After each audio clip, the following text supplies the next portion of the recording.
Imagine stepping into your own garage, grabbing something, walking back inside, only to return an hour later to a fine notice slapped on your door. $200. Why? Because your garage door was open for 10 minutes. Yes, you heard that right. This is the story of how one neighborhood's HOA turned a simple garage door into a battleground, and how one homeowner fought back. And trust me, it gets a lot worse before it gets better. Our story takes place in a quiet suburban neighborhood in California. Picture tree-lined streets, two-story homes, perfectly trimmed lawns, and one of the strictest HOAs in the entire county. Meet Jake, a regular guy, mid-30s, tech consultant, father of two, and someone who thought moving into a gated community would mean peace of mind. But what he didn't know was that his HOA had eyes everywhere. Security cameras, roaming patrols, anonymous tip lines, and worst of all, a board president who treated HOA rules like federal law. Jake had lived there for 6 months, no major issues, until one random Tuesday morning changed everything. Jake was working from home. At around 10 a.m., he remembered he left his gym bag in the car. So he hit the garage door opener, walked to his car, grabbed the bag, and came back inside. Then he got on a Zoom call. Like most of us, he completely forgot the garage was still open. 10 minutes later, there was a knock at the door. It was an HOA patrol officer. Yes, they had those, handing him a notice. Violation, garage door left open. Fine, $200. Jake laughed at first.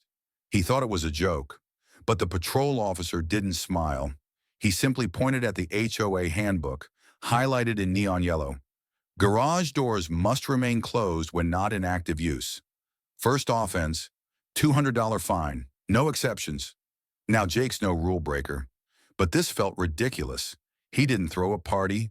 He didn't block a fire lane. He just left his garage door open for 10 minutes. He reached out to the HOA board, thinking common sense would prevail. It didn't. He received a cold email 2 days later.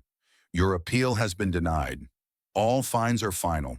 Non-payment will result in late fees and legal action. Jake was furious.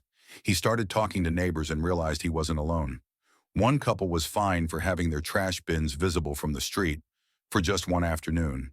Another was cited for having non-regulation flower colors in their front yard. Turns out the HOA board president, a retired military officer, was running the community like a boot camp. Jake decided enough was enough. He began documenting everything. He collected photos, emails, violation notices from other residents, and started a Facebook group called HOA Reform Now. Within a week, over 70 residents joined. The stories poured in, outrageous, petty, sometimes even unlawful enforcement. But Jake didn't stop at social media. He filed a formal complaint with the California Department of Consumer Affairs, citing abuse of power and harassment. He also encouraged residents to attend the next HOA board meeting. What usually had 5 board attendees now had over 50 fired-up homeowners. When Jake stood up and read 10 insane violations aloud, the crowd erupted. The board president tried to shut him down. But Jake had one final card to play, a petition to remove and replace the board. And guess what? He had enough signatures. 3 months later, a vote was held. The board president and 2 other hardliners were removed. New leadership came in. Fines were reviewed. Many were waived or refunded. And that $200 garage door fine? Gone.